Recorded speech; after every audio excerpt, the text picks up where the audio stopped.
Le penne con pomodoro, rucola e parmigiano sono un primo piatto gustoso, leggero e velocissimo da preparare. Gli ingredienti per 2 porzioni sono una manciata di rucola lavata, 3 pomodori pelati, 2 spicchi di aglio, parmigiano reggiano, peperoncino e ovviamente le penne. Per prima cosa pelo gli spicchi di aglio schiacciandoli e li divido in grandi pezzi. Metto un po' di olio in una padella e soffriggo l'aglio a fuoco basso, aggiungendo anche il peperoncino.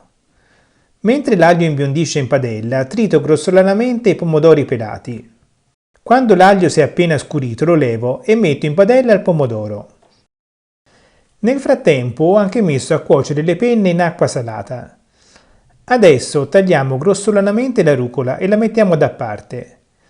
Con un pelapatate ricavo delle scaglie sottili dal parmigiano e poi le taglio in pezzetti più piccoli e anche queste le metto da parte. Aggiungo un po' di acqua di cottura della pasta al pomodoro, poi scolo la pasta e la metto nella padella con il pomodoro.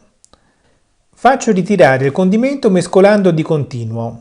Infine aggiungo la rucola e mescolo velocemente evitando che la rucola cuocia troppo. È arrivato il momento di impiattare, come direbbe un cuoco di quelli seri. Solo quando le penne sono nel piatto ci distribuisco sopra le scaglie di parmigiano. Il piatto è pronto, buon appetito e non dimenticarti di iscriverti a questo canale.